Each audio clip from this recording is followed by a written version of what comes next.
well, listen, like, you've done the collabos on this. There's so many people that I know would love to collaborate with you. We've had Stevie Wonder saying, you know, famously quoted, "When I grow up, I want to be like Omar." Yeah. You've worked with him. You've worked with Erykah Badu, Angie Stone. Is there anyone who's left out there now that you would like to work with that you haven't done on this album, or you know, on this before? album? Well, I mean, I would love to work with Bill Withers. Because he's still with us. Yes, he is. And you know what I mean? That's like one of the legends there. I would like to get inside his brain in terms of lyrics, song content, subject matter. I mean, I can't write left-handed. What the what? You know what I mean? It's that kind of thing, rather than just singing about straight-ahead love. I love you, you love me, no. Just pick something to talk about. And it's grandma's hands. Absolutely. Do you know what I mean? Yeah. That takes a certain special type of brain, you know what I mean? If I could pick it for like, maybe a lobotomy or something. You think I could just get some of his brain? His brain matter. That would be like a ridiculous collaboration. And you know, I like to work with legends each time. You know, like I said, I've been fortunate enough to work with Leon, Lamont Dozier, Stevie, David Frank, Jeff Lorber. I mean, it just Harvey Mason, Sorry to Write. It keeps coming. So that would fit. That would be a nice little feature that would fit in my collection there. As well as the British Collective, of course. The rest of the guys. Who? I don't know who you said that. You said that. So yeah, obviously we was here the other day, man. It was only the other week, mate. Yeah, so yeah, big love to Junior, Noel, Donny, Lee, John, and Noel. So how is that? I mean, because it must feel that you're on a bit of a treadmill at the moment. You've literally just come off the back of that project. Now you've got your solo project. My solo one. Does it feel that you're spreading yourself thin sometimes, or are you happy to keep going? Not at all. You know, it's sort of a thing where that came off the back of Donny trying to put a track together where everybody was singing on it, and then people started saying, "Well, you should work together," that kind of thing. So the five of us, like the core five, decided to get together and work on stuff. Well, when I say that, it's kind of more Donny. Donny is the main producer for that music. He was a hard worker there, you know what I mean? We all kind of came in and added to those bits. But it's like I was saying to you earlier on, it's my first experience of being in a boy band. And, you know what I mean? In that group dynamic, I've never been in a band before. Did it feel strange? Like, obviously, I'll tell you when it felt strange is when we were doing rehearsals for the first show that we did, and Lee's trying to give us dance moves. He's trying to choreograph. And you can tell by my laugh. I was like, me and Donny are going, yeah, you lot can carry on with that. I'm just going to bubble at the front, all right?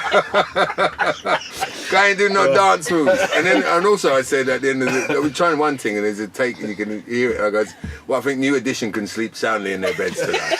Do you know what I mean? Because we're not about that. We're not about the perform. You know, maybe Lee is, but when it comes down to the singing now, I have to say we gel very well. I'm very impressed just hearing the five of us singing together because we all know where to go in terms of the harmonies. And that album is really cool, but I reckon we can come up with something even better. So you watch this space. Really? So there's more to come? Oh yeah, fantastic. Because I saw you guys do your thing at Margate, and I was intrigued. I wondered how it was going to go down between the only problem that we have is, of course, we're still doing our solo careers. That everybody's off doing different bits and pieces. You know what I mean? So it's trying to get the five of us in the same space together. Yeah. I know this has been a problem before in terms of certain functions that have happened and people complain that I haven't been there, or Donny or Lee or Noel, you know what I mean? One of us hasn't been there, or two of us, or something like that. That's the thing that we have to sort out in the future. I think you should watch this space because there's some good music still to come from. That's really exciting. Brilliant. All right, well listen, let's play another track from your album that's dropping tomorrow, Loving Beats. I want to play the track that we spoke about, the Flow Assist. Feeds my mind, man. Okay. Bad tune. Got Omar live in the place. It's my drive and my soul. Let's get into this one. Feeds my mind. You know what it is. You know what it is. My soul.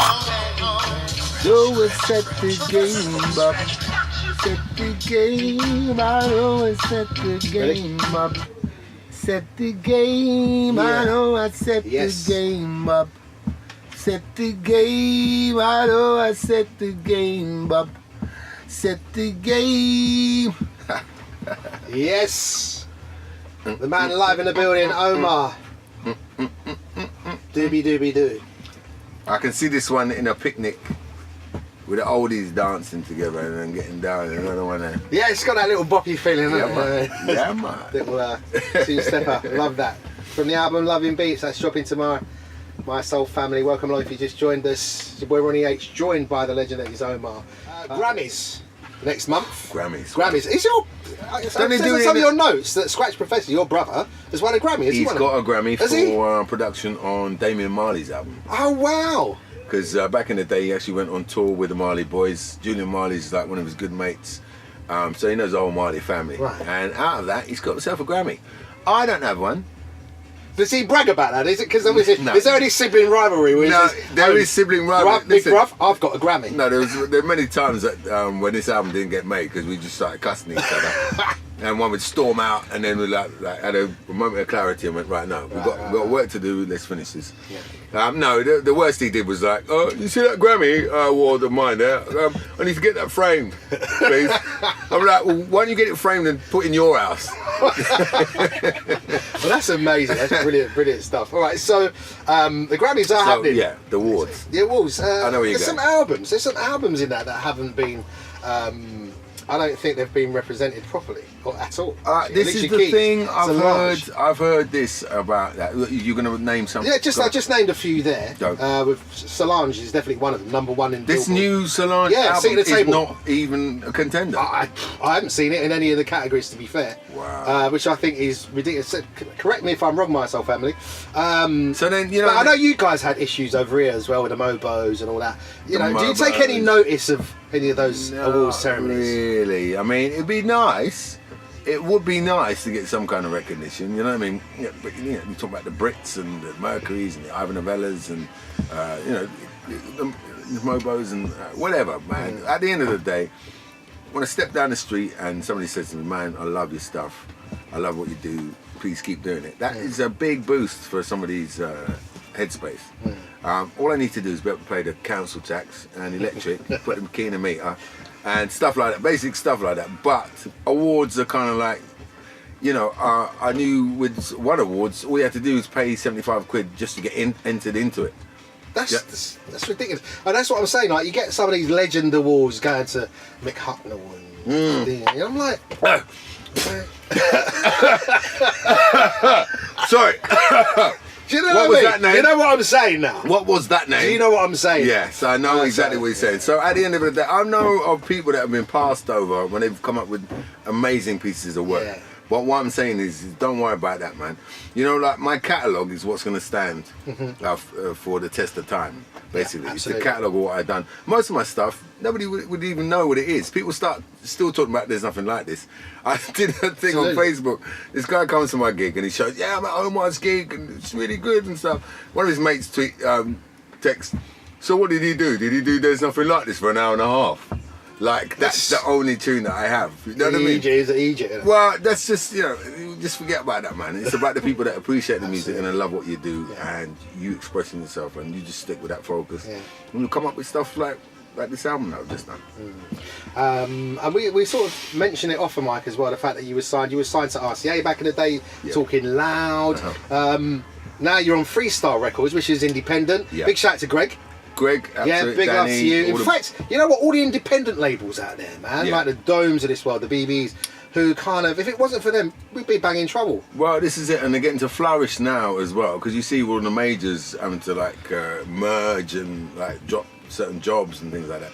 Because you see now the truth of the matter, the truth in the pudding, is that certain jobs were superfluous and just not really. What was the point of these people? Because now people are actually going to the source. They're going to the actual artists for their music, and the artist is making the music that they want. Yeah. Do you know what I mean? They're not listening to anybody. A&R, what is that? A&R? A&R is kind of like a dumbed down thing now, because people can do that by themselves. Absolutely. Well, that's what they ended up doing. Like the artists ended up building the buzz for themselves, and then being signed.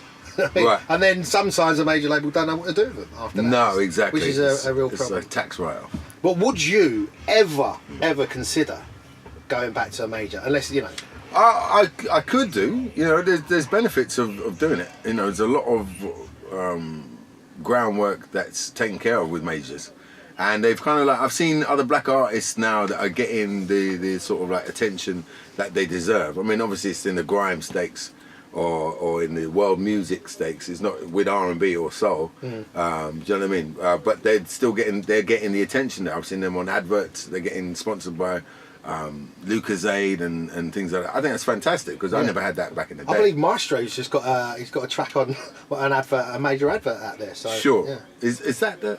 Oh right, yeah. I think I know which one it is. I have no idea who Maestro is. Okay then. UK rapper. I'm sure he's wicked. I'm sure he's wicked. UK rapper. All right, you just dropped that one on me.